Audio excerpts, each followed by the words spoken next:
Let's make lemonade. Okay. Let's go to work. That's the signal. Go. 6.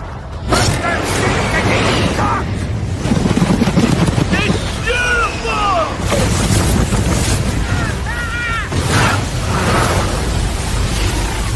Mother Nature just pissed her pants, dude! Start your day with a jolt of energy and no-holds-barred opinions. This is The Rush, where Travis Justice and Ross Peterson bring you bold, unfiltered, and uncensored takes on sports, life, and everything in between. Buckle up and let's go.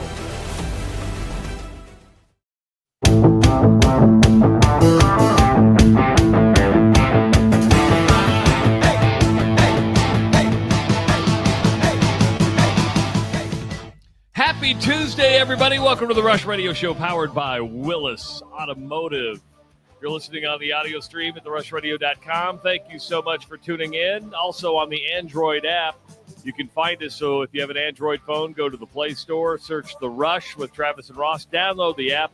You have everything right at the palm of your hand. The live show, the podcast, the social media channels. If you're watching on YouTube this morning, first order of business, give this channel a subscription if you haven't done so. Then like this video, then you can start playing along with the rest of the community in the comment section. You can follow us on X, Facebook, and Instagram. Ross Peterson, are you okay this morning? Are you okay this morning? Yeah, why? What do you mean? I feel like because I'm doing... bodily functions have Stop been out now. of control. Come on. You're not going to bring this on the air. Oh, absolutely. I'm going to bring this on the air because this was a weird day to begin with. I'm getting ready for the show, and I bring up the studio around 5 o'clock. And Ross usually joins the studio around 5:30. Ross is in before I'm in, and I'm like, oh my God, Ross is in place. He's ready to go. We've never had so much dialogue before a show before. I mean, 5:15, you and I are having a conversation, and all of a sudden the bodily functions just take over. There's something wrong with you, dude. There is something seriously, seriously wrong with you. I love you. This is why I don't join you at 5 a.m. This is why I wait till 5:30 or 5:35, 5:40, 5:45. 5:50. This is why. It's just a normal morning for me, dude. I tried to tell you this. There is something wrong with me. I'm like, did you eat asparagus? Did you eat Brussels sprouts? No, I had food. That's what I had last night. What I did differently was I ate food. And then when my body processes food, turns it into gas.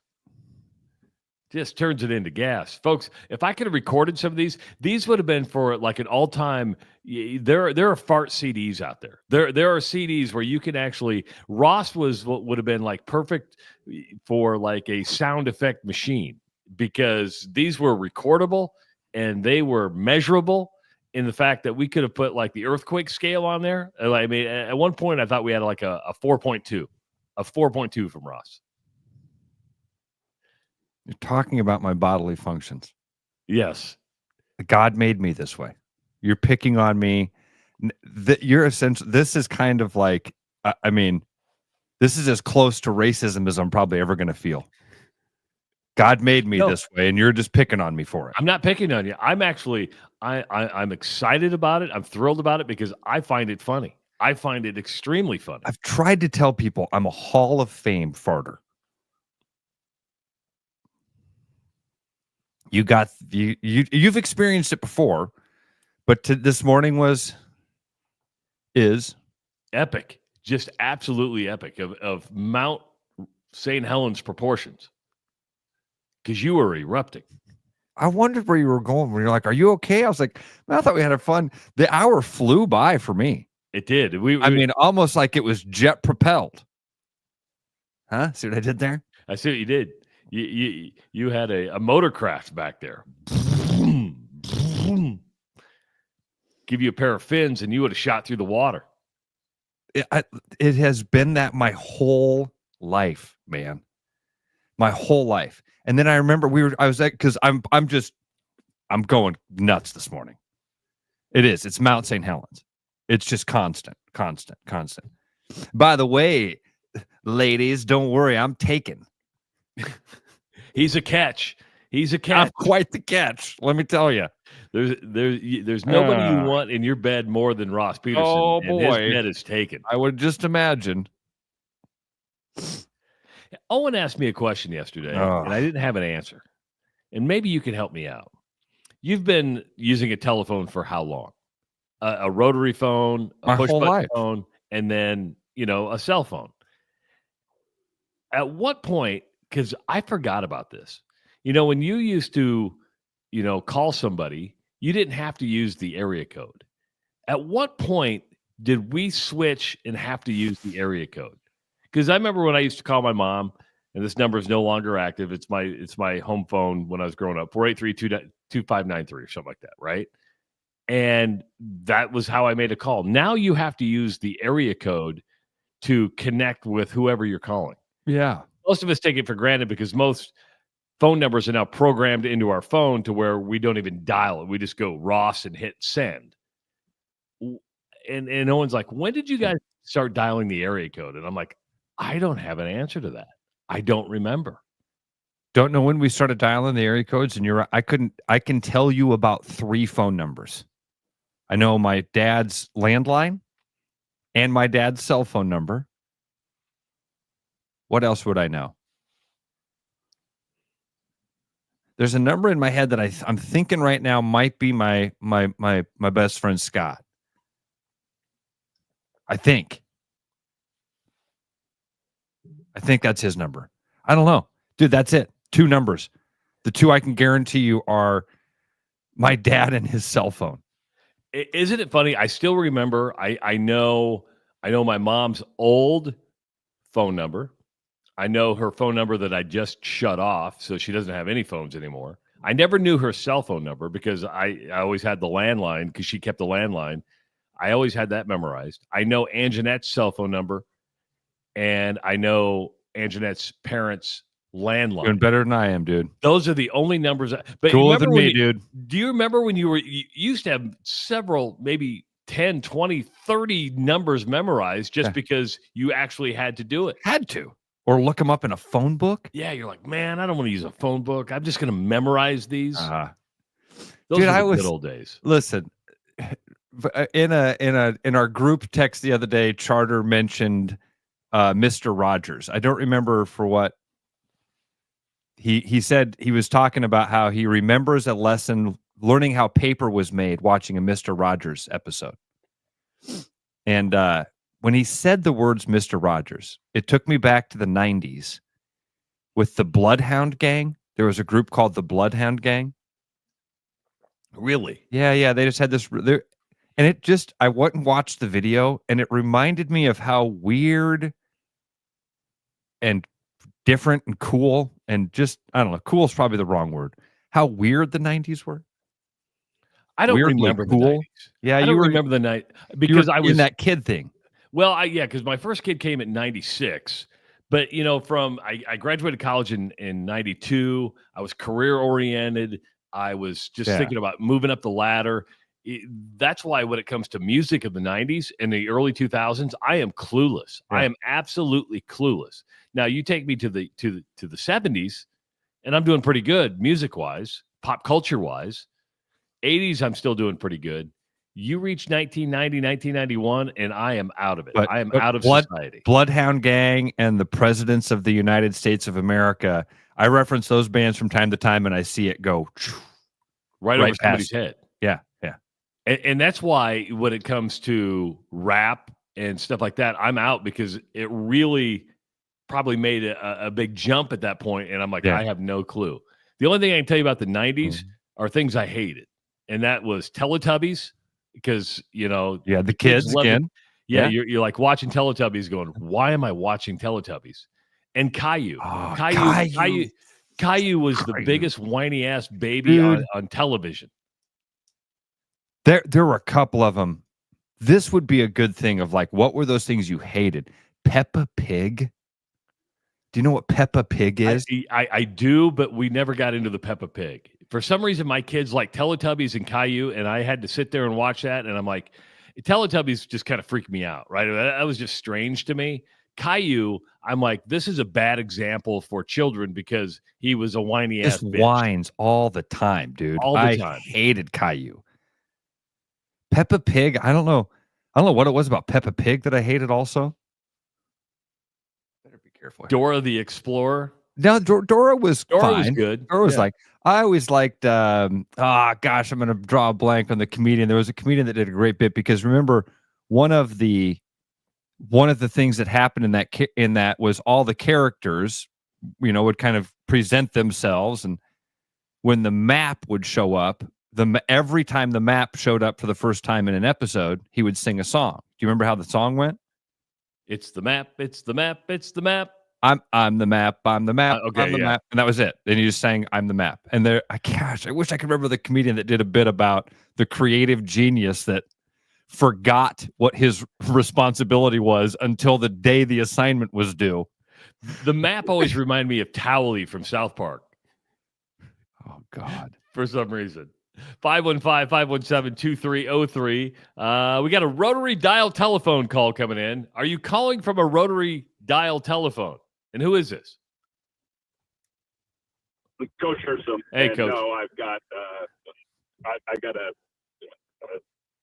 stupid iPhone. But so you recall back in the day, and I don't know if you ever did this on rotary dial telephones or whatever. You could set the handset off of it, and there's the little two buttons that kind of hung it up. And if you sat there and pushed them in the number order, you could make a phone call that way.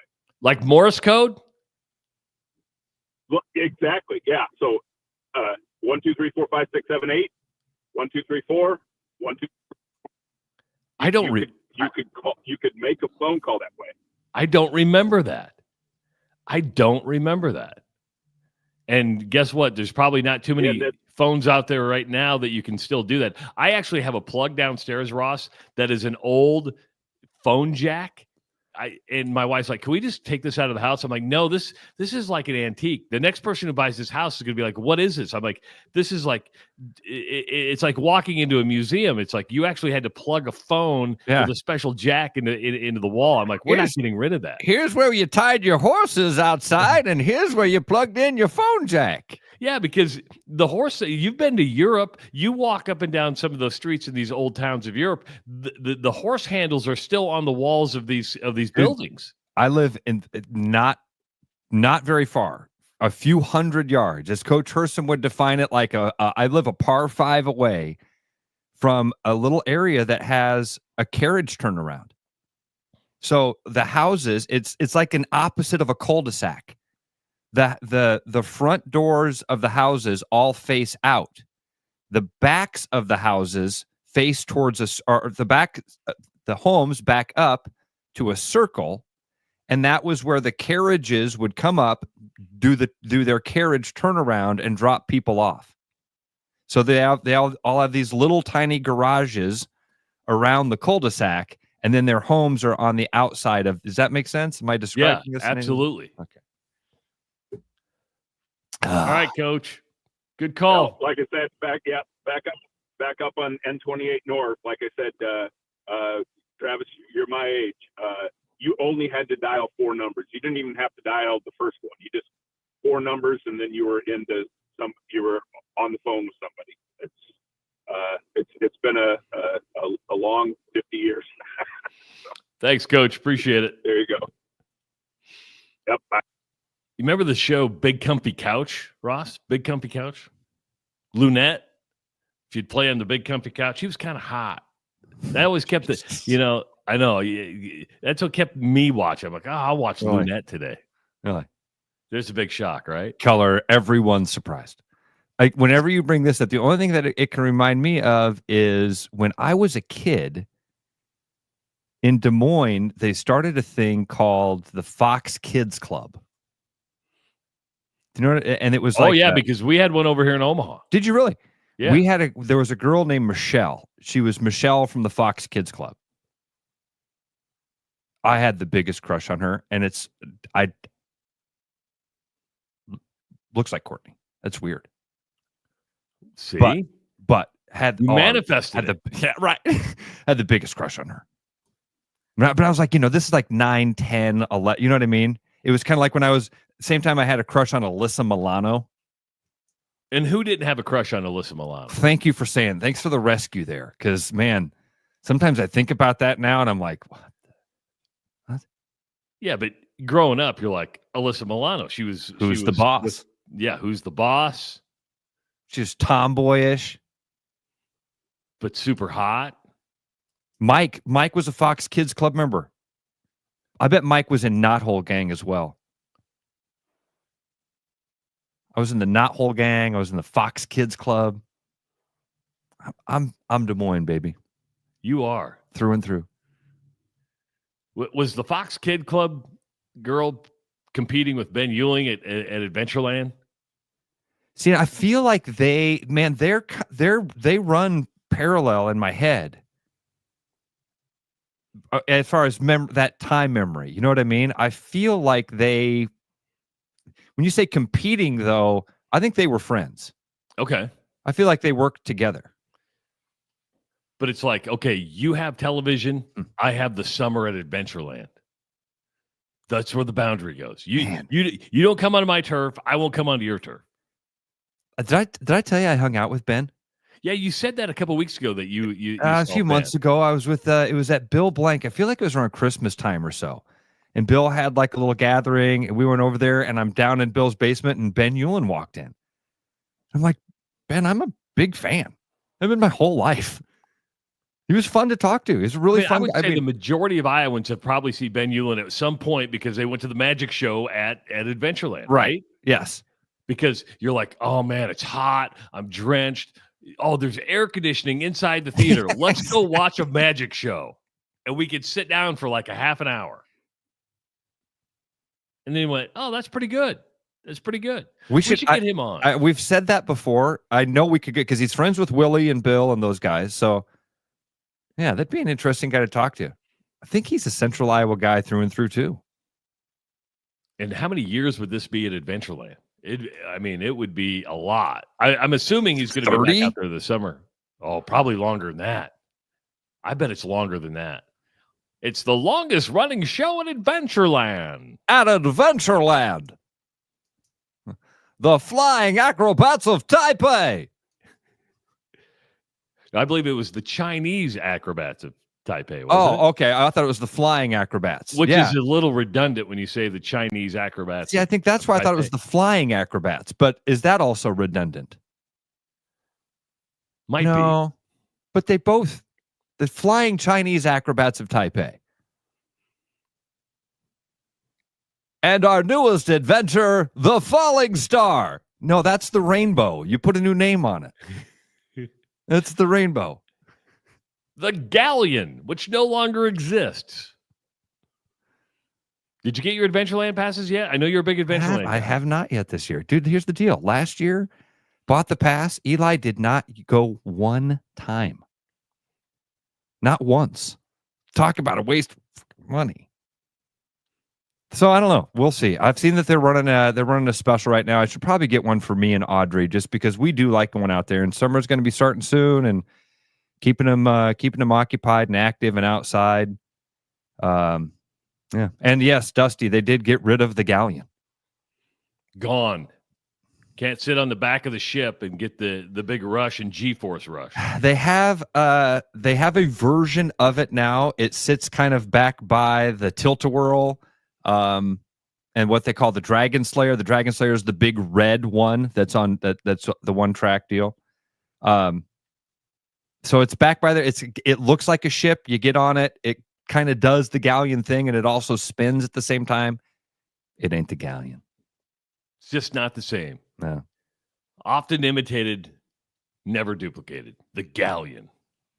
The Caitlin Clark effect is real, and I want to get this out of the way right away to start the show. Yesterday we talked about, the Chicago Sky, Caitlin Clark, the foul on Angel Reese. We talked about the WNBA opening an investigation into what it said was possible hateful speech. It was interesting yesterday because we talked about Dave Portnoy from Barstool. He kind of sounded off on it and said, listen, I was at the game. I didn't hear any of it. And he's like, this is just making stuff up. You can't get out of your own way. Yesterday, Caitlin Clark was asked about the investigation, and here's her response. Yeah, there's no place for that in our game. There's no place for that in society. And, certainly we want every person that comes into our arena, whether player, whether fan, to have a great experience. So I appreciate the league doing that. I appreciate, the Fever organization has been at the forefront of that since, really day one and what they're doing. So we'll, hopefully the investigation, we'll leave that up to them to find anything and take the proper action if so. What else is she supposed to say? No, I don't support it. I mean, at the end of the day, what else is she supposed to say but back the league here? I mean, if you come out and say, well, did you expect to say, I didn't hear anything? You just say, sure, go ahead and do it. I mean, she's kind of in a no-win situation there, right? Or no, you just come out and say, here's... Dude, there was a lot of losing the answers to that. Again, home run answer by her in that shotgun moment of, hey, what are you thinking about this? Maybe they did even prepare her for that. And again, her PR team or... I get the impression that she's just kind of gets it. Well, here's the reason I bring it up is normally, we would have talked about it yesterday and it was over, right? But to show the power of Caitlin Clark, and this is the power of Caitlin Clark. When I logged in on the ESPN.com this morning, Ross, that was the number one story at the top of the top of the fourth. Of course it was. Why? Because she gets clicks. Because she gets clicks, but what else gets clicks? Racism. True. If you can nibble on that thing, man, you can get people to go, oh, dude, is there a deeper, darker part of society that we need to know about? Did somebody say?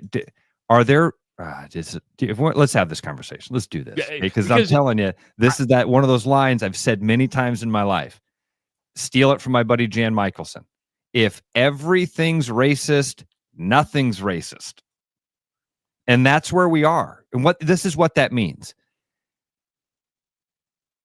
Racism is there. That's a horrible thing. Like Caitlin Clark just said there, man. That's something that we should all fight to eradicate and expose when we see it.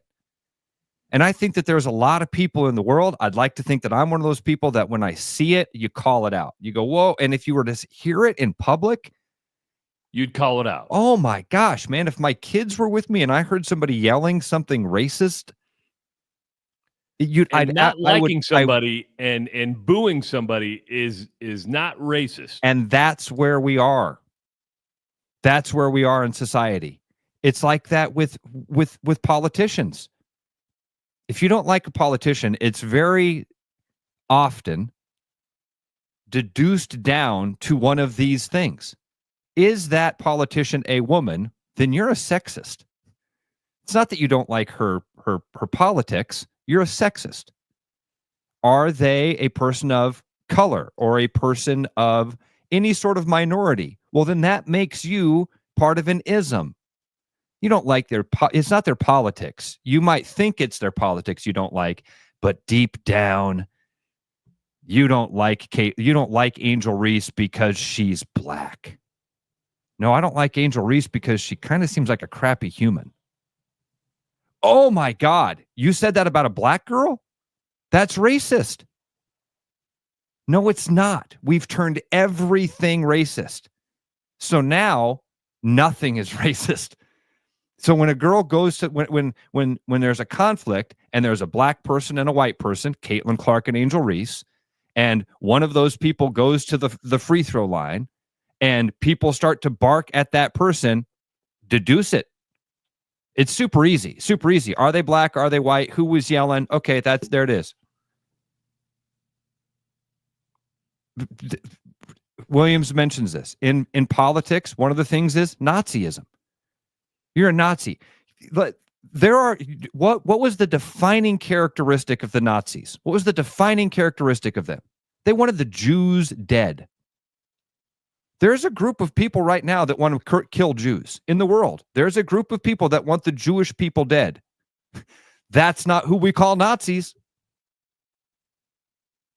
It's insane. We're like, because we're in a world right now where everything's conflated, man. Nothing makes sense because we've mixed all this stuff up. We quit having conversations about what was racism because that was uncomfortable. What's actual racism? When are these things? When can we call it that? So now everything becomes that. Okay. If everything is racist, nothing gets to actually, now we can't even define it anymore. We confuse the meanings of words. It's like manufactured here. They're trying to manufacture 100% is. 100% it is, Travis. Over and over and over. People could be listening to us right now and go, well, this has come from two middle-aged white guys. Okay, you're right. Yeah, true. True.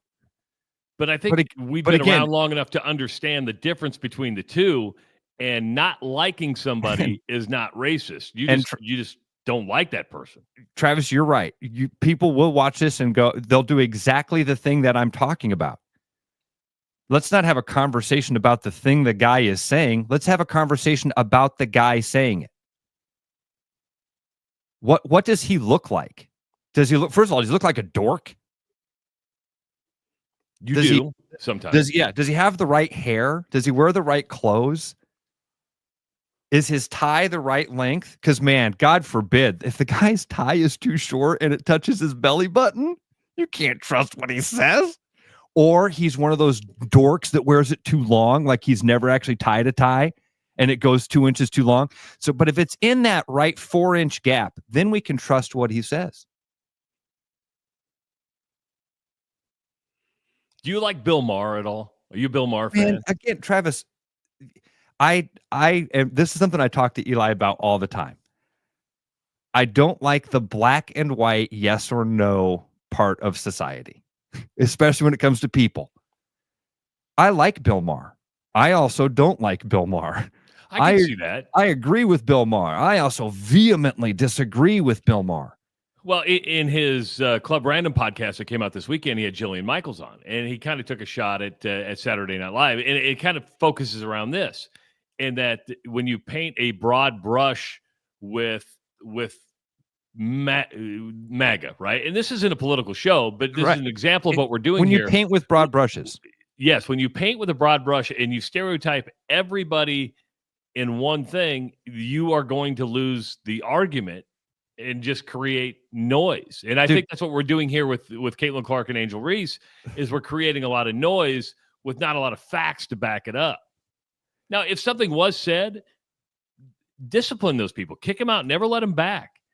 But I mean, it's not I don't think it's a racial thing, because if it was a racial thing, if it was racism, you would not like the black people on the Indiana Fever team, right? I mean, if what racism is, we've confused what racism is, and I think that's hurt the fight against racism 100%. And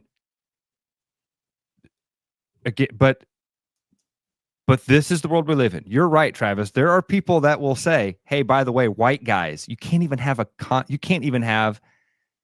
an opinion on this. Sit this one out," I think is the common phrase for the kids these days, right? Sit this one out, white guy. Boomer. That's racism. That's racism. You want to have a conversation about abortion? You're a man. Men shouldn't have a conversation about abortion. That's sexism. Should white people have not had an opinion on slavery? Anyway, this is, if people were to see this, Travis, that's the first response is, it's white guys. Their opinion means less because of the color of their skin. Yeah, that's called racism. But that's not racist because everything's racist. That makes sense. Yes. 515-517-2303. That's the number to call. Coming up in about an hour, we are scheduled to be joined by Iowa baseball coach Rick Heller. Of course, the Hawkeyes getting ready for Big Ten tournament Unless he play. saw that. Now he's like, I'm out. What the hell is this? What am I getting into?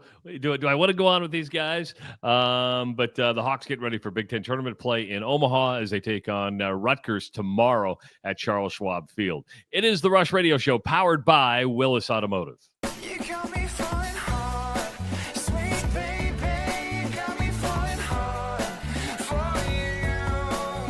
And still, I felt this way before. You know it's true. And still, you got me more and more. Oh, you got me falling hard. Spring is here, and so are spring pests. Whether it's birds in your dryer vent, raccoons in your chimney, squirrels in your soffit, ants in your kitchen, or bats in your attic, with over 20 years of experience, Bats and Bugs Pest Solutions can help. Call us today at 515-218-3400 to schedule your inspection and see how Bats and Bugs can help prevent your home from becoming their home. Hey everybody, Mason Miller, sales manager out here at Mini of Des Moines. We got some great things going on this month. Right now you can lease a brand new Countryman for as low as $369 a month for 39 months. Also, we're running a 3.99% at up to 60 on all models, excluding the convertible. Also, you can lease a new two-door hardtop as low as $299 a month lease. If you have any other questions, come visit your favorite motoring advisor or visit us online at miniofdesmoines.com.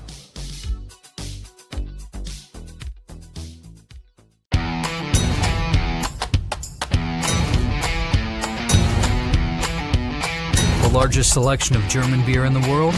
You'll find it at the Hessen House. From Doppelbocks to Oktoberfest to Hefeweizens and Dunkels, there's no passport needed for the deliciously different beer and food at the Hessen House.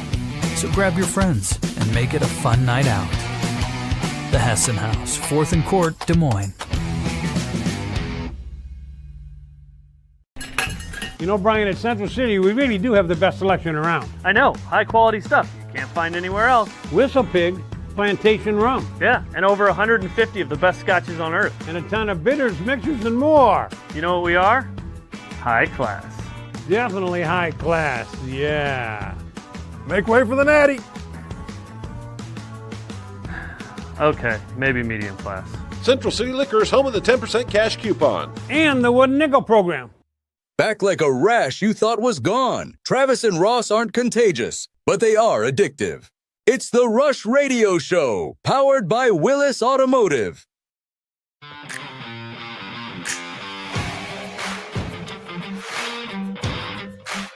What are you laughing at? Dusty had a comment there, brought back some fun memories. So let me go pull this up here real quick for everybody. He's talking about Adventureland here. He says, still blown away that they circle filed the galleon, but the tornado is sitting there looking like it belongs in Class Action Park. Do you know what that's a reference to? I would say class action lawsuit, right? For injury. This is a real documentary about a real place. In fact, they made a movie. The Jackass guys, like Johnny Knoxville, was the star of the movie that they made. But there's a documentary called Class Action Park. It's about this adventure amusement park that used to be outside in New Jersey. And it was called Class Action Park because that was not the real name of it. It was called Action Park. They called it Class Action Park because of all the class action lawsuits that happened. People got severely hurt at this place. They had a water slide that did a 360. Think about 360? In the 80s. Think about it. All I'm thinking about, remember your Matchbox cars when you put those plastic racetracks together and you'd send them down to because maybe 50% of the time the car would do a full loop. Otherwise, it would fall off. You've got to watch this documentary, dude. They had to have a trap door in the thing because so many people got stuck in it. Wow. Dude, incredible. You got to watch this to believe it. So, Dusty, thanks for bringing back the memory. That should be one of our class assignments that we do where everybody watches Class Action Park and we come back and we go, No way. Because if you were a kid and you grew up by this place, like in Des Moines, when I was a kid, we had a place called Whitewater University. I And remember it had, Whitewater University. It had water slides and a wave pool and a go-kart track. It was fun. It was a fun place. And if you went there, you had a good time, right? This class action park was that on freaking steroids. Wasn't Whitewater University up by the old KGGO? So KJJY, it was in Pleasant Hill for a while, like across the highway from there. KGGO was never in that building. 98 Rock was in that building. 98.3, which is now like the Vibe. Okay. But yeah, so a couple of those Cumulus stations, KJJY, man, I'm missing a couple in there. Anyway, I don't remember GGO ever being in that building. Maybe I'm missing something. One of the creepiest things, and I haven't been down there in a while, especially on the north side of town, but just a couple years ago, we'd go to New Orleans, right? And you're heading over the bridge of Lake Pontchartrain, and their amusement park was wiped out by Katrina. Oh, yeah. And that was like a Six Flags. It was like a Six Flags. It was a big deal. Well, they just left it abandoned. If you want something that looks creepy, haunted, like you're like, I just want to stay away from there, just go to a Six Flags with roller coasters, like still standing, but, decapitated in a way. Decapitated is the wrong word, but but like that felt right for some reason. Yeah, you drive by and you're like, oh, this is that. It just gives you really bad vibes, because it's scary enough to get on a roller coaster, and then you see one that is unfit to run, and you're like, oh, could you just tear that down, please? Just tear it down so we don't have to look at it, because there was like ghosts running around that area. Pete Thamel reports this morning, and he's from ESPN.com. Pete Thamel reports that the House settlement is expected to come out sometime this week. That's not a surprise. We've known the House settlement, which we've talked about ad nauseum on this show, was scheduled to come out. But Ross, the follow-up to his reporting is that shortly after the House settlement is agreed upon, that there will be a new CEO of college athletics named.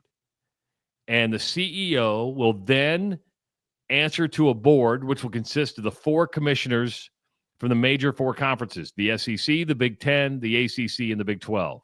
And at this point, the NCAA will relinquish the power to punish schools for wrongdoing. You look surprised. I was surprised at that as well. Wait, but the CEO will then that power will just be transferred to the CEO. That power is transferred to the CEO of this new made-up CEO of college athletics. I guess my question would be this. What's the point of the NCAA at this point? No, this is something we have talked about for a long, long time, was the NCAA should just go away. It's too big of an organization. They do a lot of other things, but it was mostly known for policing illegal activities. When I say illegal, not illegal in a felony type standpoint, but illegal according to the rule book. Yeah. And people got sick of the NCAA just because the punishments were not consistent. They let a lot of things go. When the transfer portal and NIL came all up, they just kind of just sat back and said, not our problem. But I guess if you're going to have a CEO of college athletics, if they're going to answer to a board which consists of 4 college commissioners, what is the point of the NCAA? So I was writing down all sorts of notes on what you were saying, dude. And I just, at the end, I just scribbled it out because the NCAA has been really bad. For a long time, the NCAA has been really bad at all of those things that whole list that you just went through. They have been inconsistent, and they've been slow to respond. They've affected, if you use discretion and you go through these on an individual basis and you find the Drew Otts and there's so many names. If you went to each university in the country, they could tell you a different guy that just got screwed, or girl that some decision came down that everybody in the athletic department went, what? Or they made a decision like I mentioned this story a couple weeks ago that happened with Drake football 15 years ago or so, where they had a kid that was cutting hair.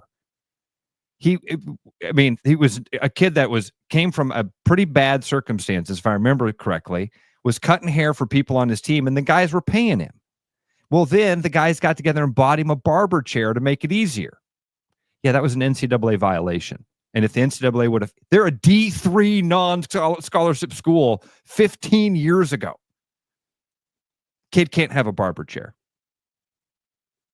So, even the schools were making these decisions like, man, we're scared of how bad they can punish us and how inconsistent they are. And they might even take years or decades to come back and punish us. So then people will get punished for stuff that weren't even at the institution when the bad actors were. It's crazy. It's nuts. All of that being said, there is a purpose for the NCAA. And I don't know, Travis, where that line should be drawn or what their jurisdiction should be or how much involvement they should be. This would be another fun conversation with Jamie Pollard, or Beth Getz, or you know what I mean? Somebody that's maybe both of them, to say, Beth Getz, you're not necessarily new to this game, but you're new to being an athletic director. What do you think the NCAA's role should be?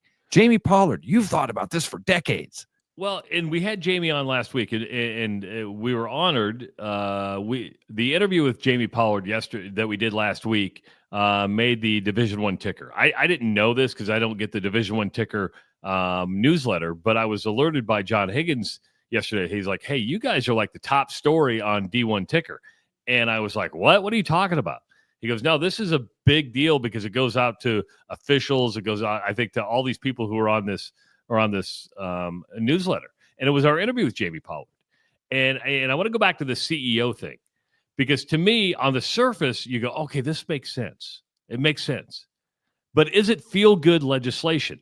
And hear me out, because I go back and I reference our Jamie Pollard interview from last Friday. And if you haven't seen it, just go to our YouTube page. I've separated the interview out.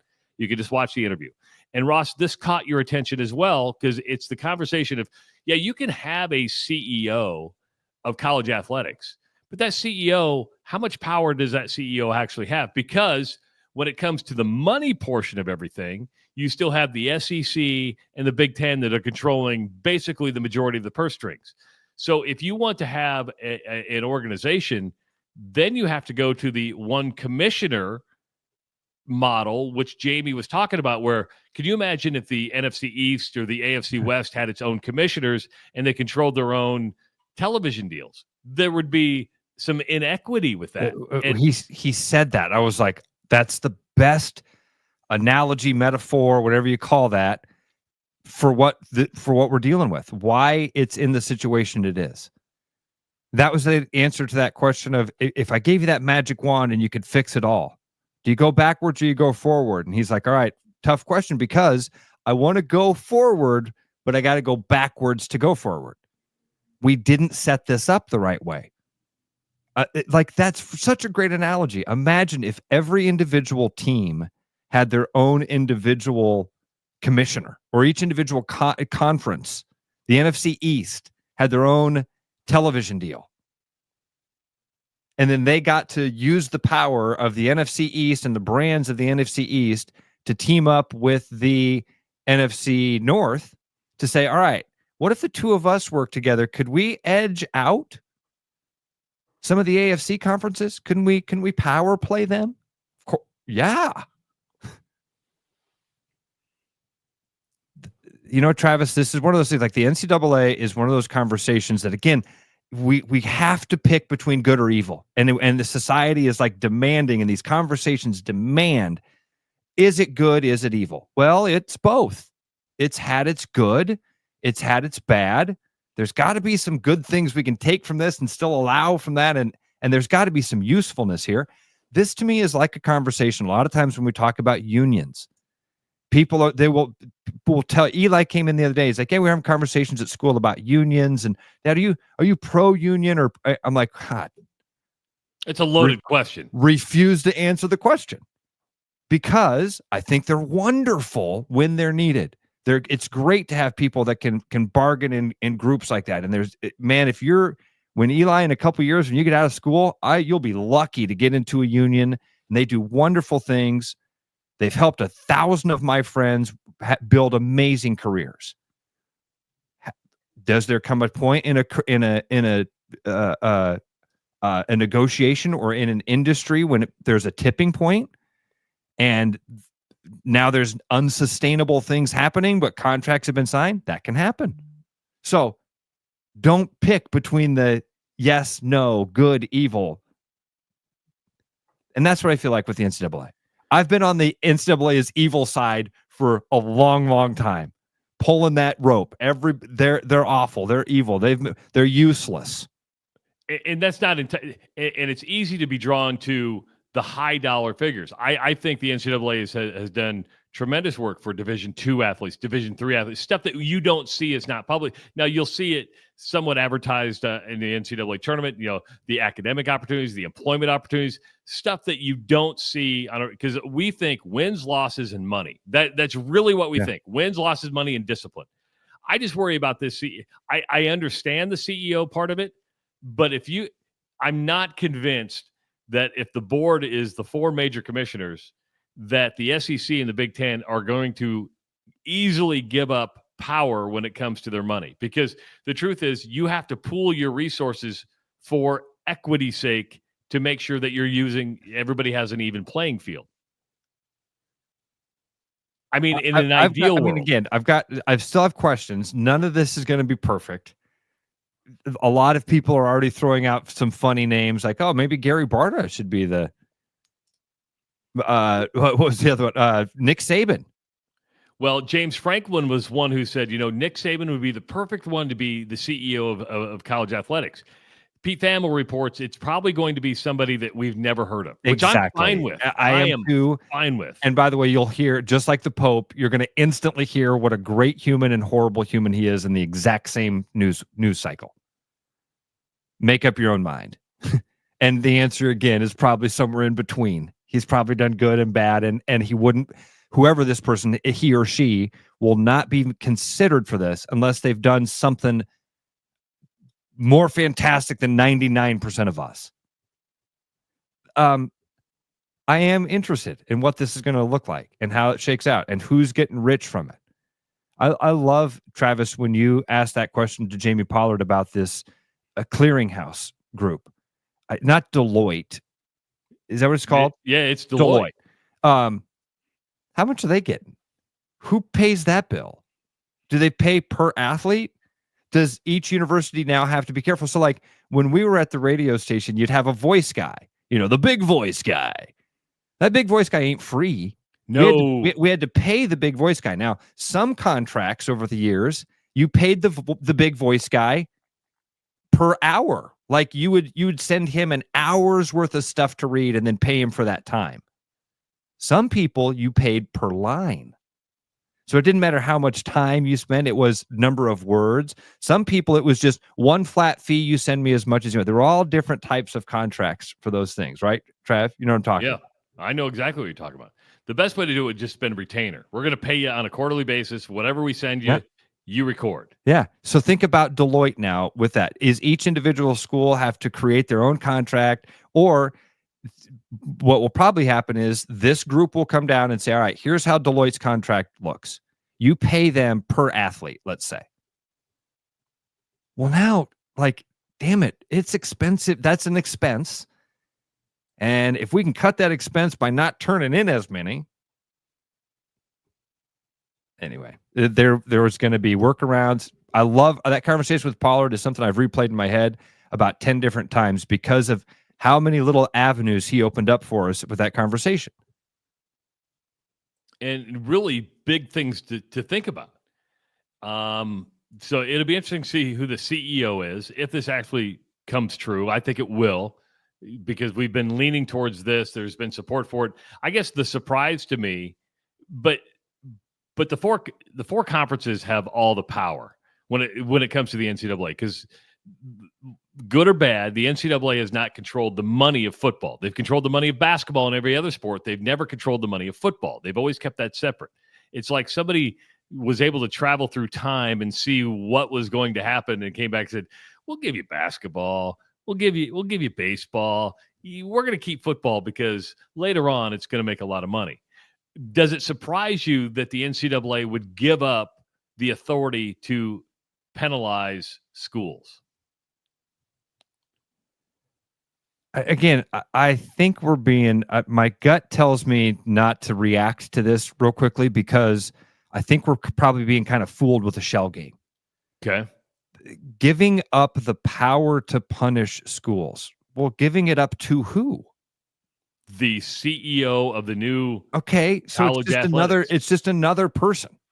So instead of the president of the CEO or the committee that decide, whoever it was that I didn't know before that made these decisions, I'll not know the person making the decision now.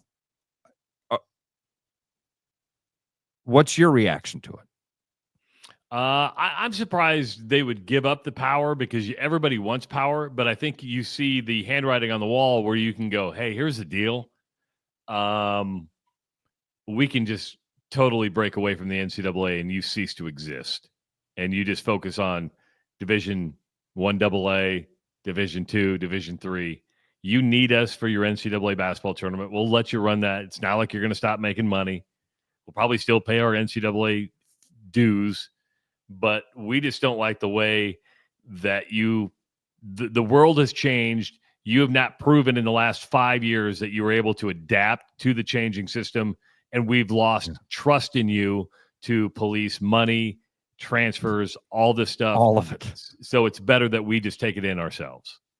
Right? I mean, the NCAA has not given you hope that they can control this thing. It got too big. Well, it's been big for a long time, but NIL made it get big really, really fast. It's scaled. Let's use business terms here.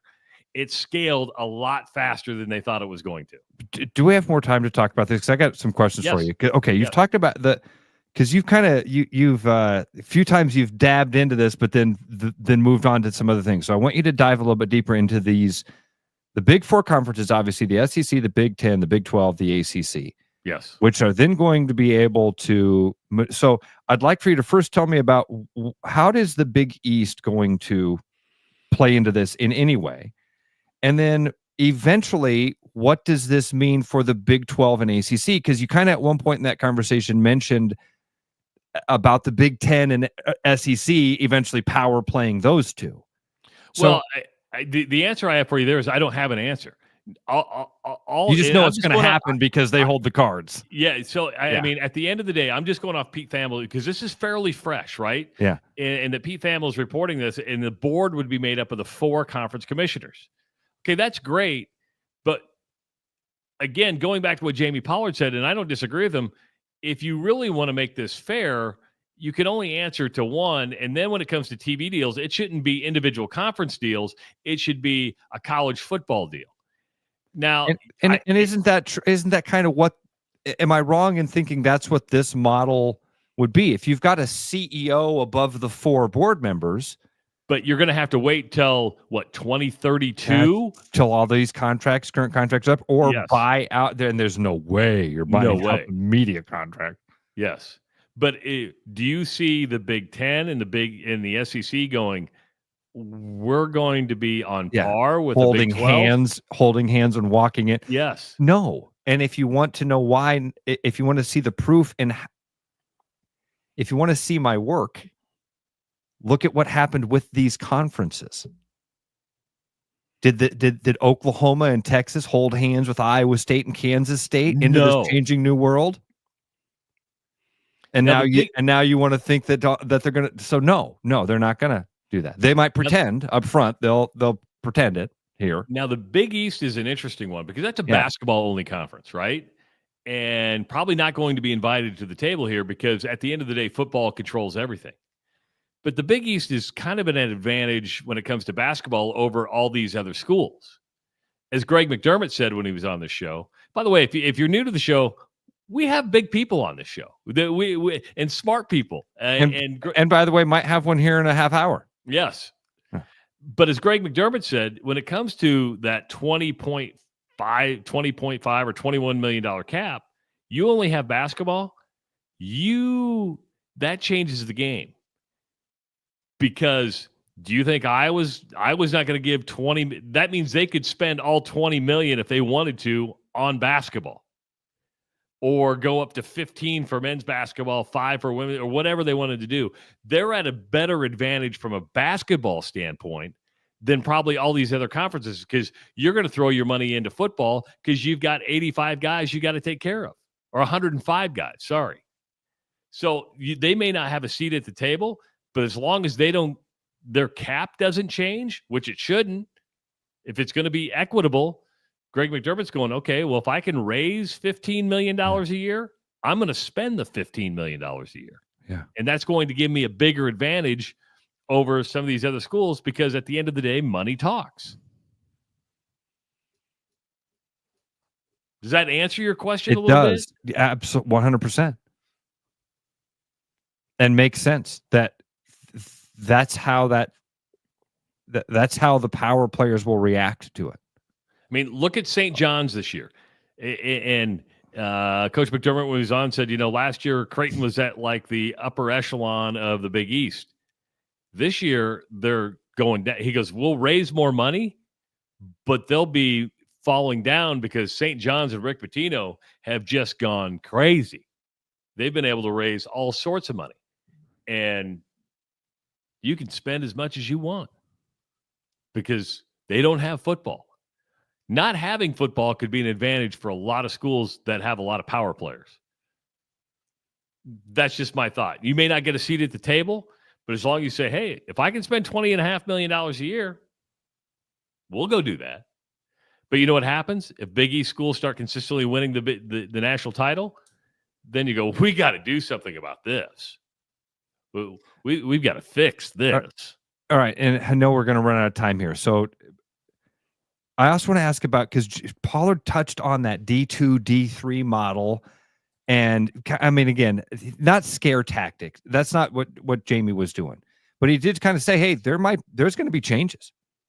Massive changes are going to be coming. And people might start to learn more about the D2 and D3 models. The NCAA, when we were talking earlier about the role that the NCAA still plays, or some of its usefulness still, that was one of the things I wanted to get into and kind of and wrote down was,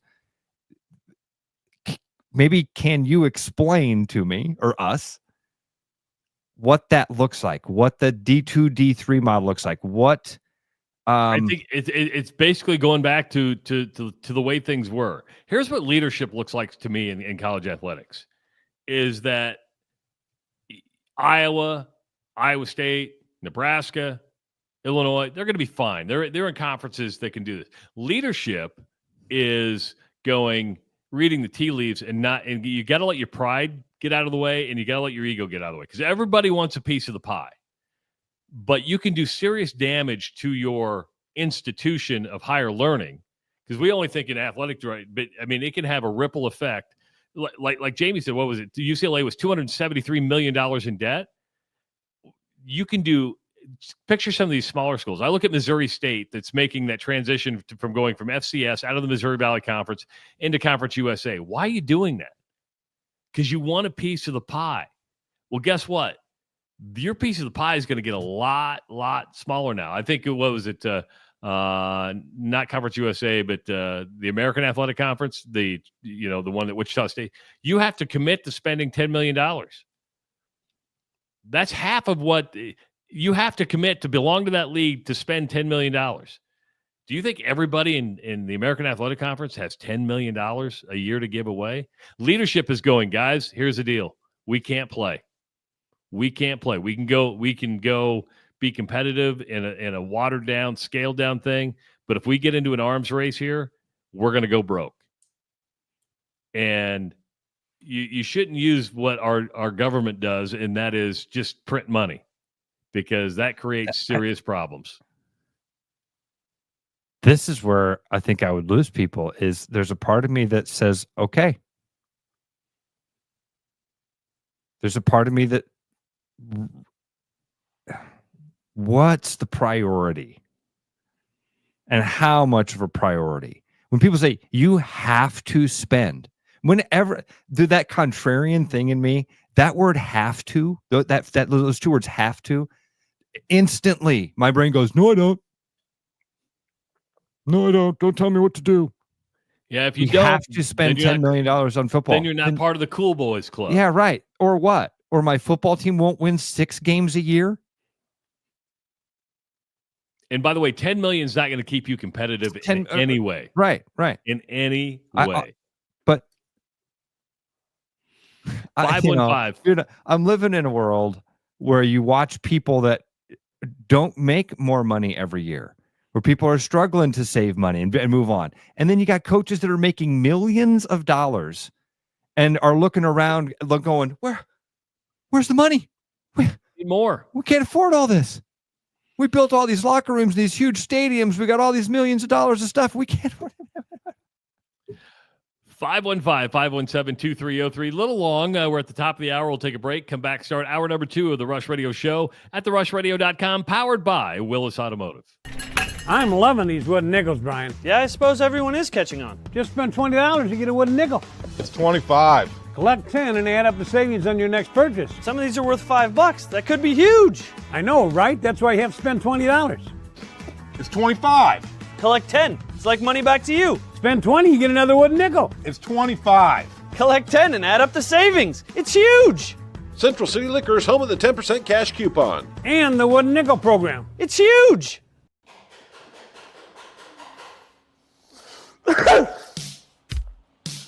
It's allergy season. Your car needs to breathe just like you. Here at Willis Nissan, come on in and we'll swap out those cabin and engine air filters for $15 off. Give us a call or schedule online at willisnissan.com.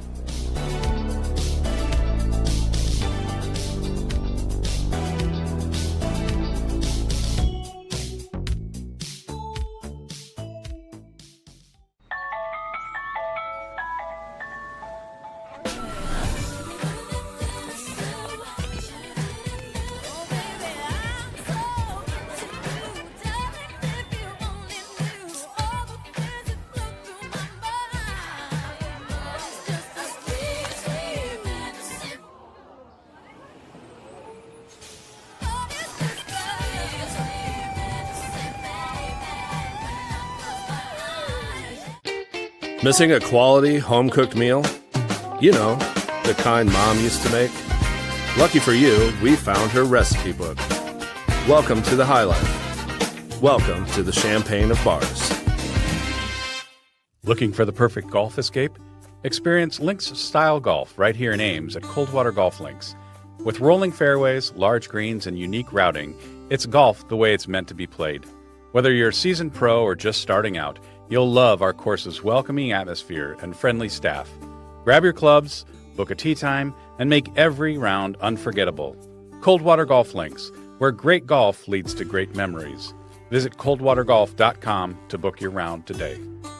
Summer's on its way, and that means road trips, travel, and summer activities. Come in now and get your maintenance done, like air conditioning, alignment, and fluid services, to make sure your Volvo is ready for everything the summer can throw at it. That way you can just sit back and enjoy the season. Schedule service online at willisvolvocars.com or give us a call today.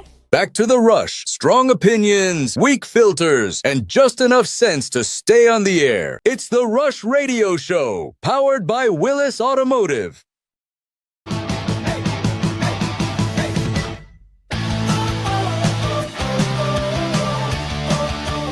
Hour number 2 of the Rush Radio Show, powered by Willis Automotive. Happy Tuesday. Fun conversation in hour number 1. Man, we got deep, we got funny, we had bodily functions, we had NCAA talk, you name it, we had it. Rotary telephones, I think, even came up. If you're listening on the streaming app, the Android app, thank you so much, or at therushradio.com. If you're watching on YouTube, give this channel a subscription, like the video, leave your comments in the comment section, and also follow us on X, Facebook, and Instagram. If you're an Iowa State fan and you want to see all the coaches in one spot, the Iowa State Tailgate Tour continues across the state today. They're going to be in Dubuque and Cedar Rapids today. It's Dubuque and Cedar Rapids. So they started in Ankeny we've talked yesterday. about it. It's such a cool thing that they do, man. It is. It's a neat deal. So I'd love to be a fly on the wall on that bus, especially now, Ross, with this news coming out about the CEO of college athletics. Man. Can you imagine the brain power that there is discussing this and going, okay, how does this affect us, and how are we going to position ourselves? You're right. That actually would be a really interesting conversation with that group of coaches. It's the perfect cross section of experience. TJ seems to have been on the cutting edge of a lot of this stuff. I mean, and by that I mean, look at how well he helped that basketball program adapt in this new world. While so many coaches have been like, it's not for me. You brought in the right guy at the right time who seems to kind of get it, read those tea leaves. You've got Matt Campbell, who is just that generation right ahead of him, who's transitioning with the program, who saw the old time, experience those golden days just enough to now be experiencing this transition also and ushering in a new thing and having success in that. And then you got Finley, like the old guard. Coach, tell us what the rotary phones were like, Coach, and how are you still having success and building you've, again, not quite the success that TJ has had, or maybe even that Matt has had, but look at what Coach Finley has done to kind of evolve that team. They are in this NIL world. Anyway. It'd be a fly on the wall there. It'd be fun. And then Jamie. Oh yeah, yeah. I'm going to catch up with them on Friday. They're in Council Bluffs on Friday, so I'm going to head over there and just shoot the breeze with them. And hopefully I can bring this up and go, what do you think of a CEO? Is this what you were thinking? Maybe by that time, you have news. Yeah, we're expected to get it sometime this week. I bet one of your questions to Jamie is going to be, who is this person? Who is the CEO that they named? Who is Billy Smith? To me, I like Brett Yormark from the Big 12 because he was an entertainment guy, came in, didn't come up through that athletics world. I think he's been a breath of fresh air for the Big 12. Thinking differently. Most people would agree with that. Brash, just saying, you know what, this is what we're going to do. I hope, I'm not saying the CEO of college athletics has to be a brash person. I do like the idea of coming from a non-athletic side to look at it holistically. People have brought up Nick Saban. I don't want Nick Saban to run in college athletics. I just don't. Nick Saban's great on ESPN. Keep him on ESPN. Running college athletics is not something that I want Nick Saban to do. I want a business guy to be able to look at this and go, what's the best way for the long-term viability of college football to make it? And hopefully you get college commissioners and a board that participates with that. But, we talked a lot about that in hour number 1. You can go back and listen to it or watch it.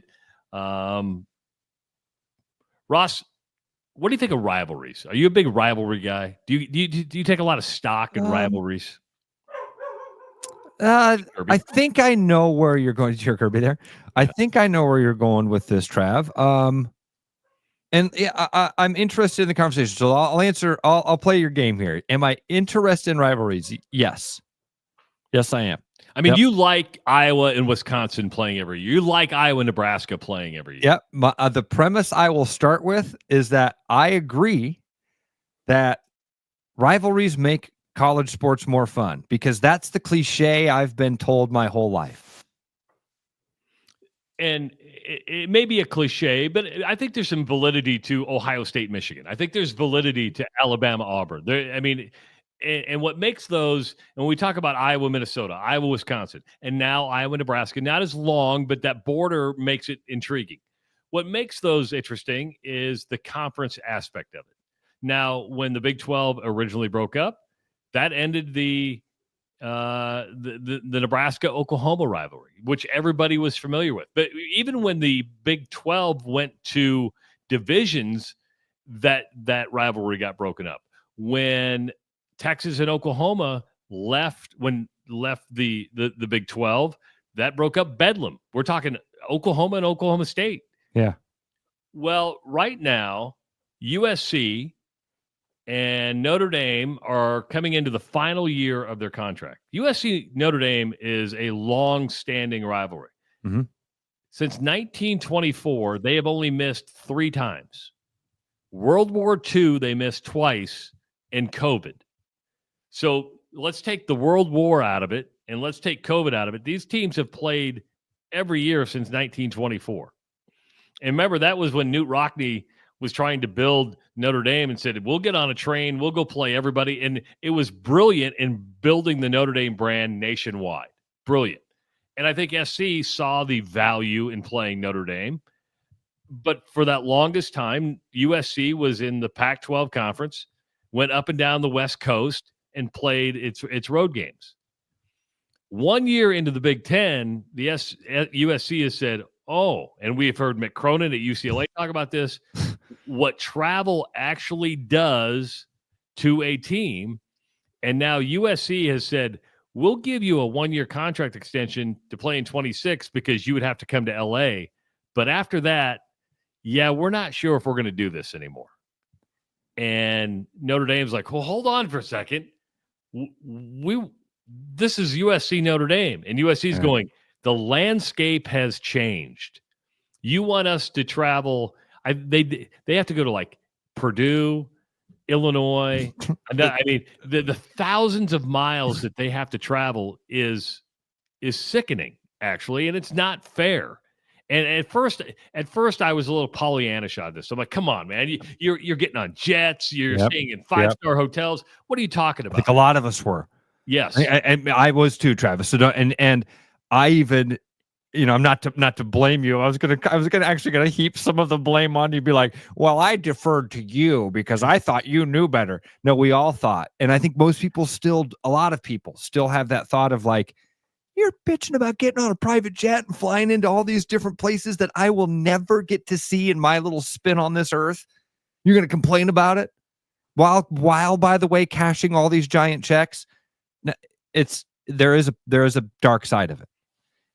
All right. Do you have more if you want to add? Because no, that was it. It was just interesting because when you talk about the famous rivalries in college sports, Michigan, Ohio State, Auburn, Alabama, and we're talking national rivalries here.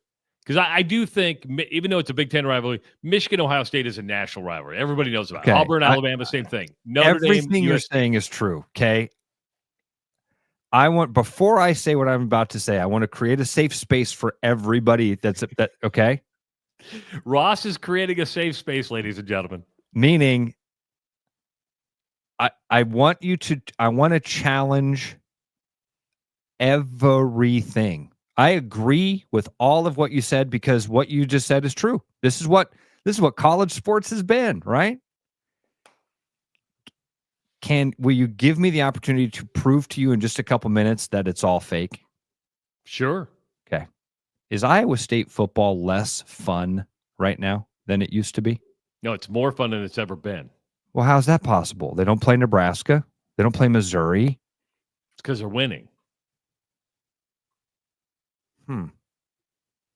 When you win, it's fun. When you lose, it sucks. So if Michigan and Ohio, if Auburn and Alabama didn't play each other, if Michigan and Ohio State didn't play each other, if USC and Notre Dame don't play each other, here's what's going to happen those weekends. Notre Dame will play football. USC will play football. Auburn, Alabama, all of them. Now, I love the Iowa State rivalry. I never want the Iowa State rivalry to go away. Do I think it affects things if those things go away? Yes, I do. Does it mean it's going to be less fun down the road? No, it means it's going to be different. It means it's going to be different. We're scared of change. That's one of the reasons we hold on to tradition. Dude, we just talked about traditions yesterday. Why do we wear robes at graduation? Because that's the tradition, because it's always been that way. Okay, why the tradition? Well, because we used to have graduations in unheated buildings. And we needed to stay warm. Okay, well, now we have to air condition the buildings because everybody's wearing a freaking robe. Why do we wear square hats? Because it looks like a book, and you just got done learning a bunch of books. Oh, so it should look like a laptop now. Now it should be a big folded thing up here that looks like a laptop that I've been reading on my whole life. Right? Do that again. That Isn't that what it should look like? That's we could Loser, and then once you graduate, you turn the screen to the right. If the screen is this way, you ain't graduated. But if the screen is this way, you graduated. Some traditions are just dumb. And we're afraid to change them because of tradition. And it's human nature. We don't, as human beings, we don't like change. We get into a routine, and we don't like our cheese to move. I know that your instinct right now is, that's insane. Getting rid of Auburn, Alabama, getting rid of USC, Notre Dame, you're getting rid of college football. Okay, is Iowa State less fun now than it was when they played Nebraska and Missouri? Because those were the rivalries. Is it less fun? The answer to that is a resounding no. A resounding no. Why is it more fun? Because of Jamie Pollard, because of winning, because of the coaches, because of the people and the connections and the things that they're doing right now here in Iowa. That's what makes Iowa State fun and special. And and by the way, same thing with Iowa. You can think, oh man, it's Michigan and Ohio State. Ohio State's played in Kinnick like 3 times in my life. Something like that, right? Hey, you look forward to that. It's a big game coming in. It is a big game. You move on it's to the next awesome. game and the next then year. you move exactly right. You and I used to be a tradition. The Big Four in Des Moines used to be a tradition. You change. And it's easy to go, well, Iowa basketball is less fun right now because they don't play Drake and you and I down in Des Moines. No, Iowa basketball is less fun right now because of connection and because of lack of winning. Those other things. So that when you put this in the rundown about USC Notre Dame possibly not doing this, I did exactly what my brain went through this entire thing. My first reaction was, no, that's the way it's always been. Tradition. You can't change these things. And somewhere in there, my brain went to Iowa State. Like, wait a minute. They're having more fun than ever. They're more fun than ever. Why? Because they're winning and because they've got hope and the right people and connections and stuff like that. So now my reaction to USC and Notre Dame okay. All right. Good. Because you'll start something new and it'll be different and cool. And someday you'll play again and whoever gets the television rights for that will be able to sell the crap out of the nostalgia. Back together again for the first time. For the first time in 10 years, USC and Notre Dame. You know, a lot of people are saying they have zero sympathy for Pac-12 schools complaining about travel. You need to remember, a lot of coaches in the Pac-12 didn't want this. Athletic directors and presidents made the decision because they panicked and they took the money. Because there was instability in the Pac-12. There wasn't a TV deal in place. They didn't know what was going to happen. Their TV deal was set more for streaming, which if you look long-term was actually probably pretty brilliant. But people want the instant gratification and they want security. They don't want to be left out of the party. And you would feel differently if your school was on the West Coast, and it's worse for basketball. I mean, football, you're going to travel 3-4 times a year. Basketball is a completely different situation. And even at that point, when we heard Mick Cronin complaining, we're like, but Rick Heller, who's scheduled to join us at 7:30, takes one trip to the West Coast and tells a horror story about travel, and then you go, "Oh, he's one of us." One time, and he wasn't. He didn't be clear. He wasn't bitching about it. It wasn't like, "Oh, this," but he just was. Man, we got caught in O'Hare. It didn't get home till the middle of the morning. It sucked, and we all know that pain and like that. It's, oh gosh, especially the older you get, man. That travel till the middle, that it makes your gut hurt somehow. Yeah, you want things to go smoothly. So I mean, I understand why Lincoln Riley and the athletic director at USC are going, hold on for a second. We want to play Notre Dame, but in the grand scheme of things of what we're putting these kids through, and I use kids lightly because they're professional athletes now, but there is still an aspect of it too. When you're competing and you want to win and you want to be in a national championship, is that the best? Are you setting yourself up the best way by playing a non-conference game like that? So, Travis, let me ask you this. Bringing in our conversation that we ended up the last hour with this new commissioner of athletics, CEO of college athletics. Yes. I wrote down CA, and so somehow my brain did commissioner of athletics. CEO of college athletics. Is there any chance... What's that? I guess we don't know. We'd be guessing on what that person's jurisdiction is going to be. Where does their power actually end? Are they going to have the ability to step in and say it's better for, in this group's opinion, it's better for the health of college football if USC and Notre Dame continue to play each other. So damn it, we're mandating that they play each other. Well, Sean says, this is why a new commissioner should implement regional division/scheduling. Thank you, Sean. That's what I was trying to say. Yeah. But at the end of the day, you have to get all four. See, he's going to answer to a board. And when you answer to a board, there are, which you might have the ACC and the Big 12 go, absolutely. But right now, who controls, and for the foreseeable future, who controls everything? It's the Big 10 and the SEC. You're talking about two conferences saying they should get this many guaranteed playoff spots because they're bigger and better than everybody. And when you still answer to a board, a commissioner right now answers to presidents, right? And so you still kind of got to do what they want you to do.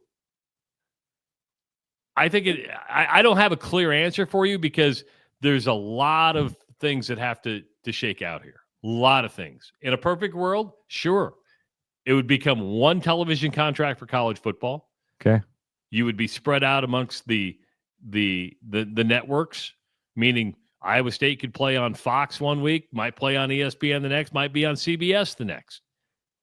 But there should be one deal for college football and maybe college basketball.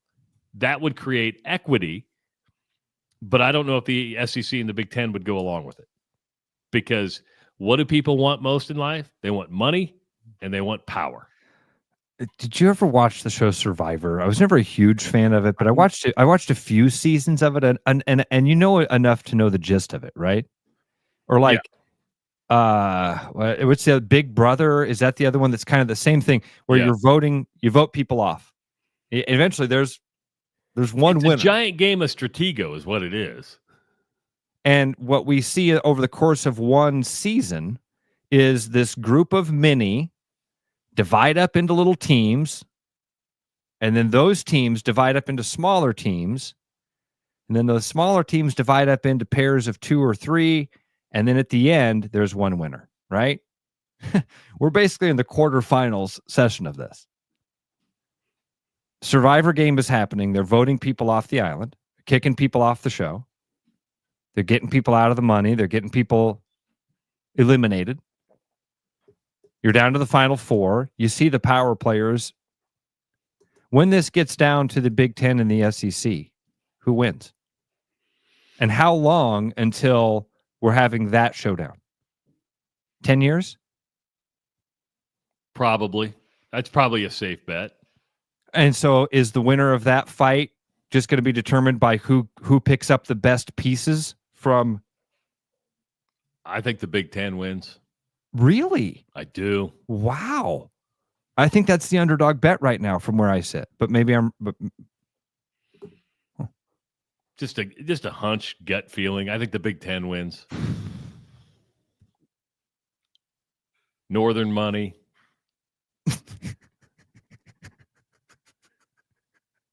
Maybe more to pick from the North if you were to bring more people on. Kansas. I don't know. That's why I ask you. Yeah. I mean, Anyway, it's crazy. it'll be gross. So, but yeah, follow that Notre Dame USC thing. But and we just lightly touched on it. Is the Iowa State rivalry that could go away? We don't want it to. I don't we like it. No, I love it. Love it. But again, I will apply that same logic if it happens. Something good will come of it. Something good will come of it. If you were to go back to that day that they announced that Texas and Oklahoma were walking away, man, there's no way you could envision Iowa State football being in the position it's in today. That in May, they're a top 15 team in the country. In those way too early top 25s, they would be in the college football playoff. No way. How'd that happen? You make lemonade. Let's go to work. Let's go to work. And that's what, and so if the Iowa State rivalry goes away, something fun will happen. Something else will come of it. And then 10 years down the road, when I'm an old grandpa, it'll come back and I'll be able to tell my grandkids, I remember when they played this game every year. It was fun being with Joey Woodley on Saturday, because the kid that was with us that's going to you and I was asking him about, or I think Justin may have asked him, when you were playing, which school was your biggest rival? He was a linebacker at Iowa State, and he's like, oh, it was Iowa by far. I mean, just that natural rivalry. It was Iowa. How'd you do? He goes, kicked their ass 4 times. I think he won 3 of 4. If I remember, 4? Right. He won 3 of 4. That's his badge of honor, and he remembers it. Is the real badge of honor is he picked off Vince Young. Ooh. Owen came up to me we were sitting at graduation the other day, and Kyle Peterson was just about 4 rows over. He goes, did he say he struck out Barry Bonds 4 times? I go, yeah, he did. But also gave up a home run to a guy who only hit 3 major league home runs. But it's so funny, Trav, because we had this whole conversation too about how when you're around somebody who is, because Justin is like, oh my gosh, do you have that football? Now, you know how silly that is. I know how silly that is, because we've been around enough of these guys to know that stuff doesn't matter to them. It doesn't. It doesn't. And Joe's like, no. He goes, dude, do you know how much shit my brothers would give me if I 515-517-2303. When we come back, we're scheduled to be joined by Rick Heller, head coach of the Iowa baseball team. It's coming up next on the Rush Radio Show, powered by Willis Automotive. I'm Tyler Koenig. I'm a Chevy technician. I've worked here for almost a little over 3 years. I was a student at DMAC for Automotive Applied Science. Through school, you have to work at a shop, and Darcy offered me a job through school. Willis sponsors the community college. The variety of what we get, I mean, I work on the Corvettes, and then I also work on the trucks. Get outside, I have a motorcycle, so I ride my motorcycle. You have both the city, and then if you want to get, Ledges is 30 minutes away. I'm loving these wooden nickels, Brian. Yeah, I suppose everyone is catching on. Just spend $20 to get a wooden nickel. It's 25. Collect 10 and add up the savings on your next purchase. Some of these are worth $5. That could be huge. I know, right? That's why you have to spend $20. It's 25. Collect 10. It's like money back to you. Spend 20, you get another wooden nickel. It's 25. Collect 10 and add up the savings. It's huge. Central City Liquor is home of the 10% cash coupon. And the wooden nickel program. It's huge. With over 260 beers on tap, El Bait Shop isn't just another craft beer bar. It's the best. Beer lovers know. El Bait Shop, 200 Southwest 2nd, Des Moines. There's a new spin on casual dining near Drake University. Lucky Horse Beer and Burgers. Craveable faves, flatbreads, delicious burgers, frozen cocktails, and a crazy cool vibe. Get to Lucky Horse Beer and Burgers today.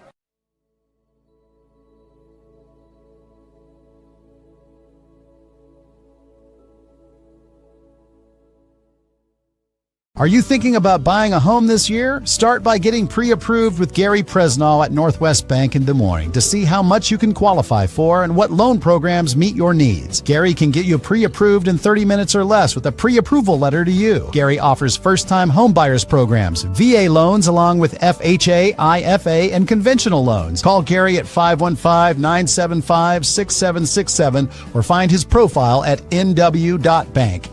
Member FDIC, Equal Housing Lender. Summer's on its way, and that means road trips, travel, and summer activities. Is your car ready? Come in now and get your maintenance done, like air conditioning, alignment, and fluid services to make sure your Land Rover is ready for everything the summer can throw at it. Schedule service online at LandRoverDesMoines.com or give us a call today. The best bread is made from scratch, freshly baked with locally sourced ingredients and love. At Big Sky Bakery, we take great pride in our delicious products. We know you'll enjoy them almost as much as we enjoy baking them. Find us at the downtown Des Moines Farmers Market every Saturday. Back to the Rush. Strong opinions, weak filters, and just enough sense to stay on the air. It's the Rush Radio Show, powered by Willis Automotive. Don't forget, you can listen to the Rush Radio Show powered by Willis Automotive all day long by going to therushradio.com. And while you're there, go to the promotions page and fill out that little information form, and you can be registered to win tickets to see Shane Gillis at Wells Fargo Arena coming up on May 31st. Also find the podcast version of the show and our social media channels. It's therushradio.com. Good to have you along. Of course, the Big Ten baseball tournament getting ready to get started in Omaha, Nebraska. The Hawkeyes going to be in action tomorrow, taking on Rutgers, I believe. And joining us now on the Rush Radio Show from Iowa City is Coach Rick Heller. Good morning, Coach. How you doing? Hey, good morning. How are you guys doing? Good. When do you guys leave for Omaha? Are you going to get on a bus like right after this show? No, we're going to practice here this morning at 10 o'clock. And we'll do a little media opportunity before practice, and then once practice is over, we'll grab some lunch and head over. What does practice look like? 10 a.m. I mean, can you kind of walk us through what that looks like? It would be we'll meet, talk a little bit before practice, go over everything, and then we'll do our stretch, and we'll do a bunting and a base running segment right after stretch. And then from there, the pitchers will be doing their activation, and the guys that have bullpens will start to get ready for the bullpens. And then every pitcher is on a certain day in their routine that they'll do their work. And then the position players, after the bunting base running, will head to they'll do some arm care and arm activation. We'll do our throwing program, and then they'll break into segments with their coach. So like for individuals, so the catchers will be with Coach Cropley, the outfielders with Coach Bo. I'll be with the infielders, and then we'll go about a half hour of individual defensive work, and then the pitchers will come over, and we will do about a 20-minute segment of team defense where we'll review bunt coverages, first and third plays. We'll go through some picks at second with the pitchers today. And then when that's done, we will go into hitting, and the pitchers will finish up with some pitchers PFP practice when they have the whole field. Marty, our hitting coach, Marty Sutherland, will take the hitters through the scouting report for Rutgers today for the first 20 minutes or so, and our plan and what we're going to do. And then we'll have about a 5 or 6 station rotation with the hitters. And then we will be ready to roll. Did you notice, Ross, that he did not look at a paper? He had that memorized from his head. Travis, I don't want to geek out too much. You know I could kill this entire time. I don't want to do that, but I do have a couple of geeky things real quick. Is that okay? Yeah. All right. So, Coach, the bunting part of that, because I was so happy. My son the other day came home from his high school baseball practice, and I was kind of asking him to walk me through, and he said, yeah, Coach Wee makes us bunt. And I was like, oh, thank God. For a while, it seemed like bunting was leaving the game of baseball, especially at the Major League Baseball level. Base running and bunting were two things that were no-nos, actually, in the sabermetrics era. Did that happen at the college game? Are you seeing a resurgence in that? Has bunting always been a priority like it is here offensively and defensively? It's been more prevalent in college baseball than pro baseball. Really, the whole time I've been coaching, but it's also kind of gone away in college compared to what it used to be. Now, did you guys watch any of the Oregon series or not? Watch all 3 games. Did you see how well they bunted? They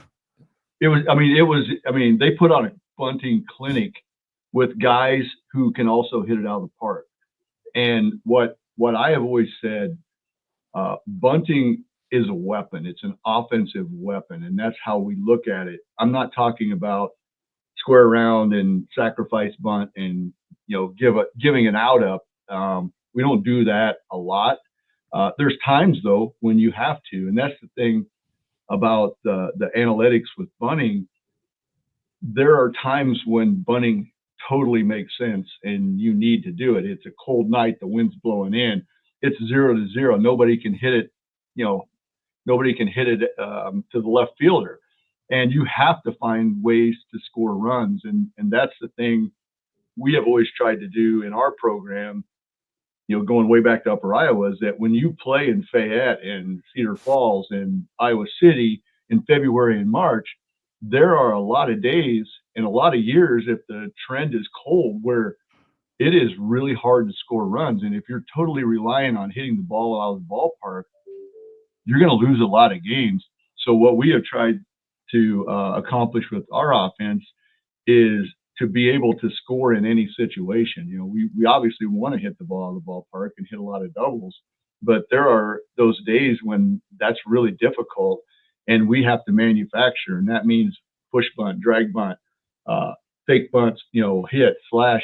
We won games over the years with slash, hit and run, and you just have to find a way. And, the teams that come in that are one-dimensional and we catch them on a weekend here where the wind's blowing 30 miles an hour in the wind chills in the 30s, those guys struggle because they have they don't have anything else to turn to. Yeah.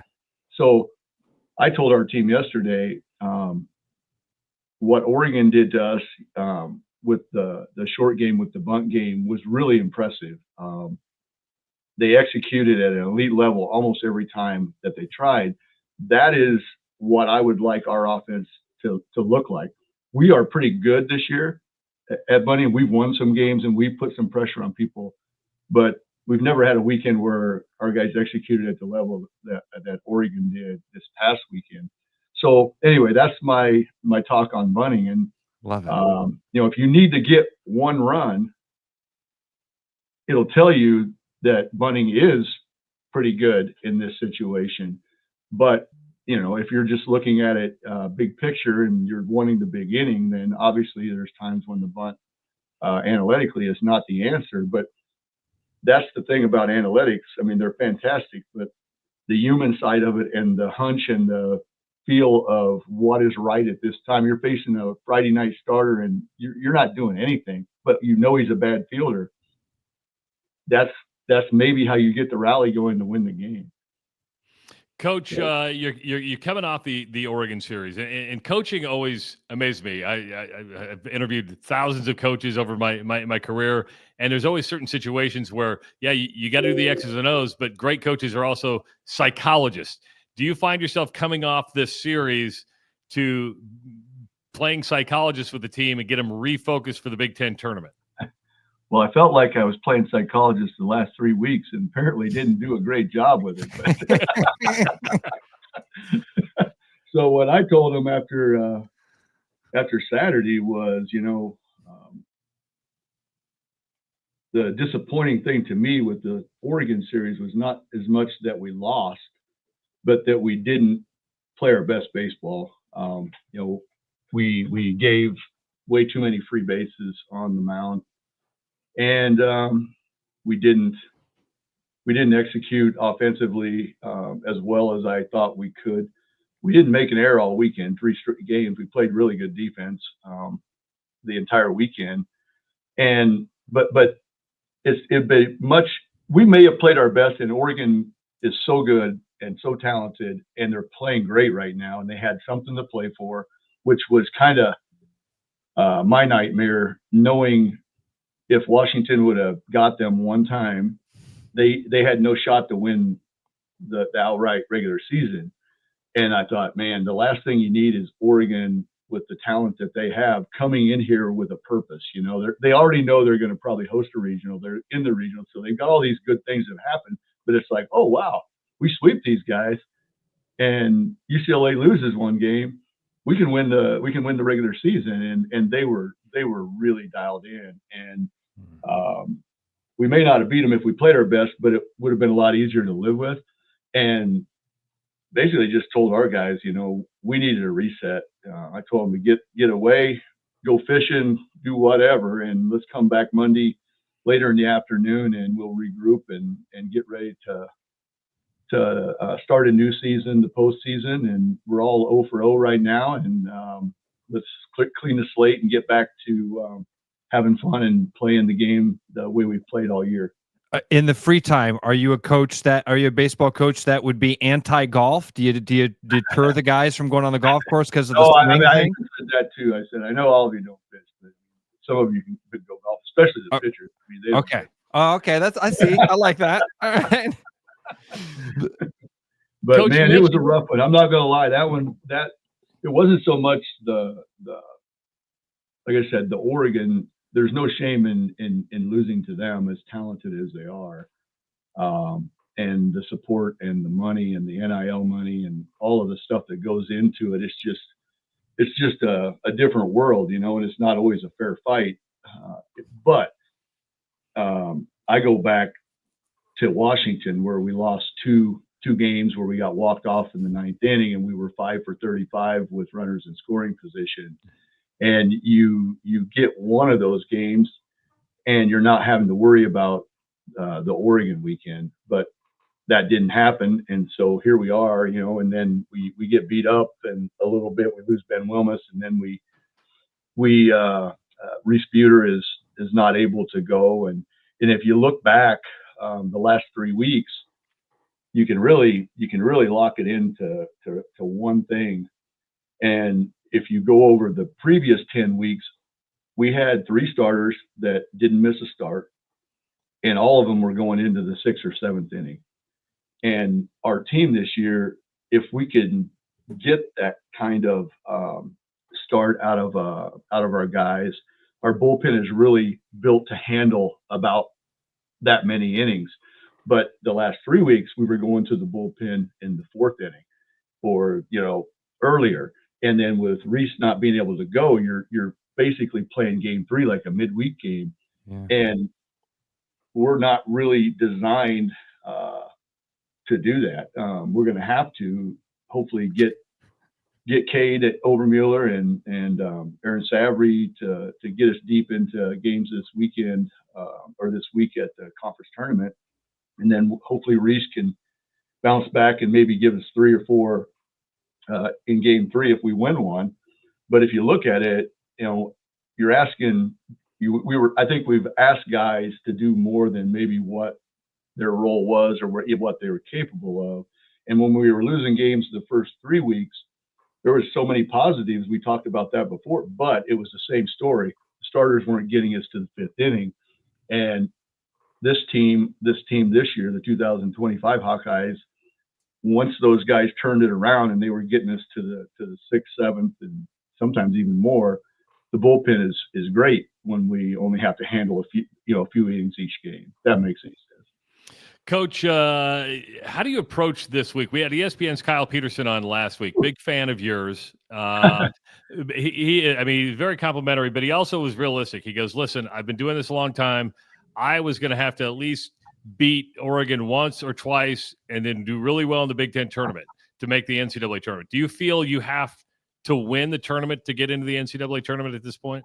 Well, I would hope not, but it wouldn't surprise me if that's the case, just from what's happened to us in the past.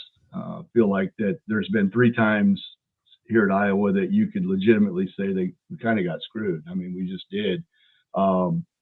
And for whatever reason, the RPI just didn't work our way this year with the schedule that we played. I thought we played a good schedule and better than, pretty much the entire SEC early season, but it just didn't work out where the numbers went our way. We lost a few midweek games that were to low RPI teams. And when you don't have a lot of good RPI teams to play midweek, or any really this year in our case, and you lose one of them or two of them, man, it really hurts you. It drops you so many points. It just doesn't seem like it equals out with the good wins, And anyway, so we're going into it, do our best to try to make a good run and see what happens. I would like to think that, winning 10, 11 series in a row and sweeping Indiana and sweeping Michigan and, the other sweeps that we had. And if we could get out of our pod and beat, say, a UCLA or beat an Oregon in the tournament, and even if we didn't win it and maybe made it to the championship game, I would like to think that the fourth-ranked RPI league in the country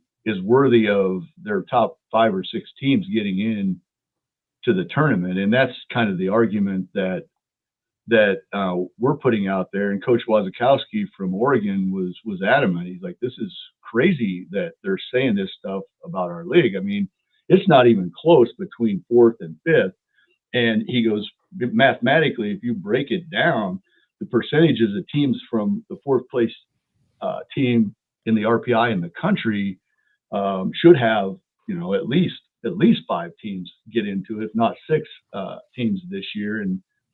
And he was lobbying hard for it. And I said, well, I've been through it a lot, and I just don't know what this committee is going to do, because it's really up to the committee and who is running the committee. And we have, it's only the second year of this group, this new group, and we have a Big Ten AD on the committee this year. We went about 4 years without any representation on that committee, and an SEC guy as the chair. And that's when we were all getting really hammered and teams weren't getting in. We had a Rutgers team one year that won 44 games, and it was just insane they didn't get in. And that same year, I thought our resume is good. We won high 30s, and we actually beat Rutgers twice that year at Rutgers, and neither one of us got in. And the body of work and the resume was, in my opinion, no-brainer, but neither one of us did. Now we have a new committee, and how they view the RPI is a big part of how the northern teams are treated, and sometimes the West Coast teams too, because I felt like that during that period of time when the SEC guy was running it, he went straight RPI. Well, if you look at the West Coast, they're landlocked in a lot of places as well with who they have to play. And so the Santa Barbaras, the Irvines, those guys weren't getting in. And there were a couple of years where I thought maybe both of those teams could have won the national championship and didn't even get into the tournament. And so they get hammered with the RPI if the committee uses it as a hard line. And I don't think this committee will. I think they're going to look at it more as, it's important, but it's a reference point. It's a guide. And we have to look at the reality of some of these teams and where they're at and take that into consideration when they make the choice. I'm hopeful. And having Indiana's athletic director on the committee should help us. Mm-hmm.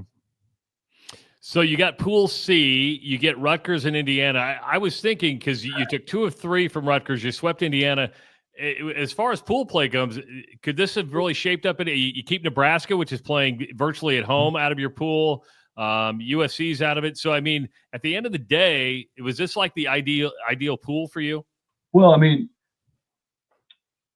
we matched up well during the season. Rutgers is playing a lot better. Steve did a great job. I mean, they were kind of dead in the water early in the Big Ten season, then flipped the script and have played great the second half. Indiana is very, very talented and has a lot of arm talent, and one of the best hitters in the country and a couple of the best hitters in the country. So they're not going to be easy games. The interesting thing to me is how do you play it? Because in pool play, we're not really used to this. And when I was at UNI, I think there was 2 years in the Missouri Valley, we tried pool play. And as you guys watch the games, it's going to be really interesting because there are games that don't mean anything in pool play. Because the highest seed, if there's a tie, moves on. So, for example, if Rutgers beats Indiana, then we have to go all in game one to try to beat Rutgers. And then the Indiana game means nothing. We could lose that game and we can pitch off. We can play it however, and it doesn't matter. But if it now this is the interesting one. If Indiana wins, then the Rutgers game, our first game, technically we can pitch off because it doesn't matter if we lose that game. All we have to do is beat Indiana and we go on. And so, if that scenario happens, we're likely to throw 9 different pitchers. We got an off day on Thursday. All those pitchers would be back. We don't burn anybody in an effort to have a loaded gun for the rest of the tournament. So you only have to win 3 games compared to last year's. And I mean, the double elimination, which beat everybody up, and you were beat up going into the regional a lot of times if you had to fight to win that tournament to get in. So anyway, just a different way to think about it. And we, as we were talking yesterday, you're like, holy cow, this seems so weird that if Indiana wins, I mean, what are we going to do? We're not going to throw Kate Overmiller against Rutgers. Why would you, right? And and so then you're going to have all these people on TV watching, what in the world are they doing? I didn't know that about pool play because I would have thought they would have done run differential or something. But the highest seed gets that's a weird tiebreaker. I don't know if I like that because they it was interesting because with 17 teams, it was trying to come up with a tiebreaker that made sense and was fair because you don't have much. I mean, you missed 6 teams, so the head-to-head isn't going to come into play a lot, or as much as it would if everybody played everybody.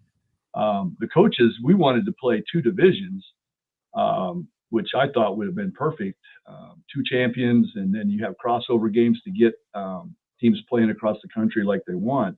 But they didn't go with that. They went with 1 17-team champion, which is insane to me, but especially because you can't play everybody. And so they used RPI for the seeding, okay?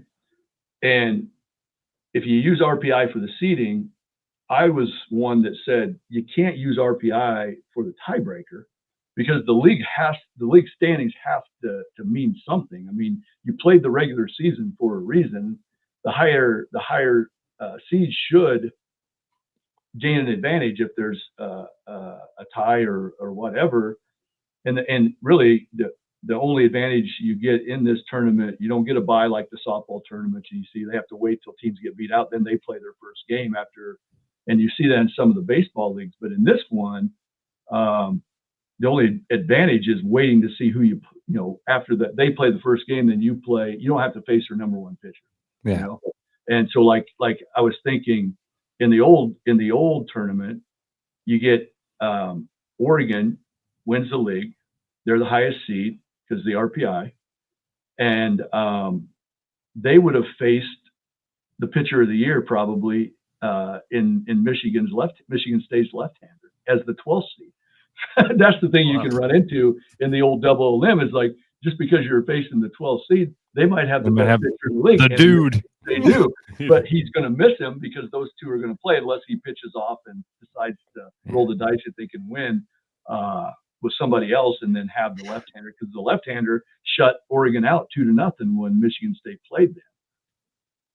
All right, so we don't have enough time to even do this. This is why we got to have you back on. We're going to have you, and this would be more of a summer conversation for us anywhere, or maybe even for you, fall, where you've broke down a couple problems here. I mean, the RPI, first of all, you get hurt in a couple ways. Your non-conference, as you talked about, you think it's a good non-conference, and then the RPI looks at it and actually knocks you for it. Even your conference schedule, you don't get a chance to play some of those heavy hitters to make up for that on a consistent basis. So you lose a couple of one-run games, and your RPI ends up in the 70s when you're the third ranked team in the fourth best conference in college baseball. The pool play thing is obviously an issue because baseball's a different beast, though, Coach. You mentioned that a lot of you would like to have the kind of two conference system within the Big Ten, but what other fixes do you think, or how should the postseason look? When you first started talking about it, I thought this should look a lot more like college basketball. There should be a conference tournament that's very clear. Every team gets a shot. But you can't do that with baseball. No, because of the pitching. Yeah, and that's the difference, and that's why, when you see, like, I don't understand this, but it's a softball. The softball, a lot of them play single limb, and I'm like, how do you play single limb in a pitcher sport? Where they don't use as many pitchers. Yeah. So maybe that's the rationale. That's it. That one pitcher can throw multiple games in a day. Yeah, and for us, it's the pitcher that you draw, luck of the draw with who you're going to face. And so for Oregon to get knocked out, say, in the old system by, the left-hander from Michigan State, who's probably going to be pitcher of the year, doesn't make any sense either. That then they can have a chance to fight back. And in baseball, it's an everyday game. You play all the time. You play 3-game series all season long. Sometimes I wonder with a conference this big, and if we had more respect nationally, with the committees to get teams into the tournament, sometimes I wonder if we even need a tournament. I think maybe another week of regular season with that big of a conference, if we're going to have to play a 17-team conference, I like that. Why don't you just play another? And now the PAC did that for a while, and they were the last one to switch over and start a league tournament, and they only did that like 4 or 5 years ago. It's a great thing for the kids. The tournament's awesome. It's a great experience for everyone. You get a chance to play in the World Series part, and from that side of it. But to me, like, to win this tournament isn't even close to what it is to win the regular season. If you win the regular season, that's a big, big deal when it's with 17 teams and one champion, and it is rough with the travel. And so that's for me, one of the reasons why 38 years you grind it out for 12 years at Iowa to have a chance to win a regular season championship. And then when you don't come through, you want to jump off the bridge, but because you don't get that many opportunities. You look back, the last time we had a slim chance. I think it was my, I don't know, second, third, fourth year, somewhere in there. We were going to Rutgers, and the scheduler put us at Rutgers on the short week, last week of the season, Thursday, Friday, Saturday, during finals. And we had to have some crazy things happen. I think we had to sweep, and Illinois had to get swept. Well, Illinois had the year of all years, the 500-year flood. They won 52 games that year.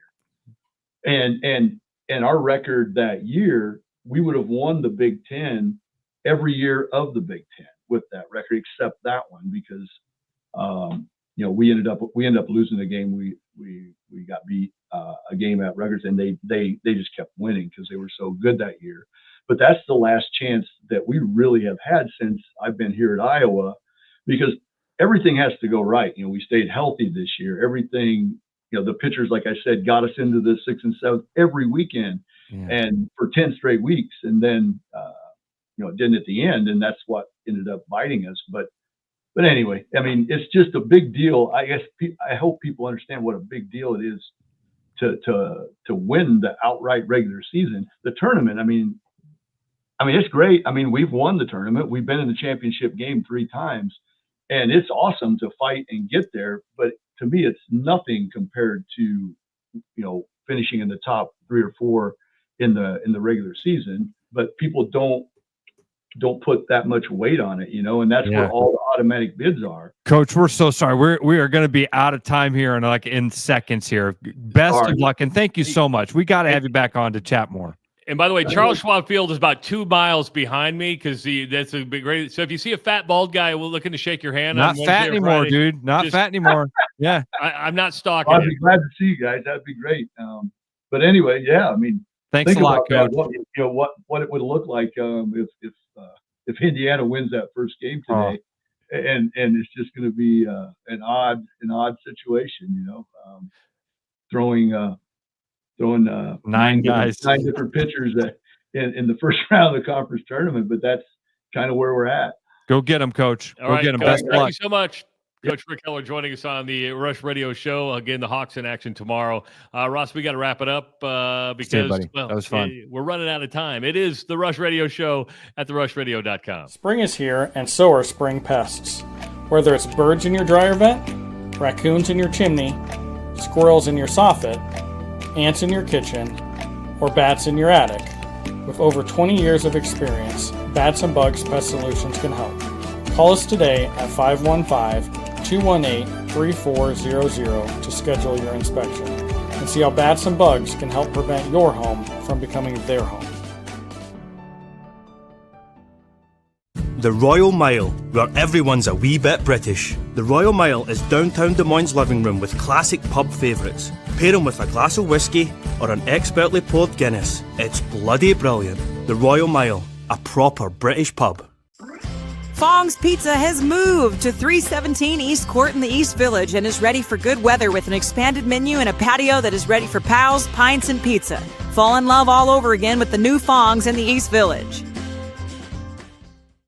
Thinking about buying a home? Get pre-approved in 30 minutes with Gary Presnell at Northwest Bank in Des Moines. Gary offers first-time home buyers programs, VA, FHA, IFA, and conventional loans. Call Gary at 515-975-6767 or find his profile at nw.bank. Member FDIC Equal Housing Lender. You know, Brian, at Central City, we really do have the best selection around. I know, high quality stuff you can't find anywhere else. Whistle Pig Plantation Rum. Yeah, and over 150 of the best scotches on earth. And a ton of bitters, mixers, and more. You know what we are? High class. Definitely high class, yeah. Make way for the natty. Okay, maybe medium class. Central City Liquor is home of the 10% cash coupon. And the Wooden Nickel program. The sun's out and the deals are hot. It's time to spring into savings at Willis Chevrolet of Granger. We're your small town, family-owned Chevy store. Throw home a new Silverado 1500 with 2.9 APR for 72 months. Get 1.9 APR on the dependable Chevy Equinox, or take on any adventure in a rugged new Colorado with $1,000 total cash allowance. Thinking electric? Step into the future with the all-new Equinox EV and enjoy $7,500 in potential federal tax credits. Stop in today or visit us online at willischevy.com. There's a new spin on casual dining near Drake University. Lucky Horse Beer and Burgers. Craveable faves, flatbreads, delicious burgers, frozen cocktails, and a crazy cool vibe. Get to Lucky Horse Beer and Burgers today. You got me falling hard, sweet baby, got me falling hard for you. Still, I felt this way before, you know it's true. Still, you got me more and more. Oh, you got me falling hard. The best bread is made from scratch, freshly baked with locally sourced ingredients and love. At Big Sky Bakery, we take great pride in our delicious products. We know you'll enjoy them almost as much as we enjoy baking them. Find us at the downtown Des Moines Farmers Market every Saturday. Back like a rash you thought was gone. Travis and Ross aren't contagious, but they are addictive. It's the Rush Radio Show, powered by Willis Automotive.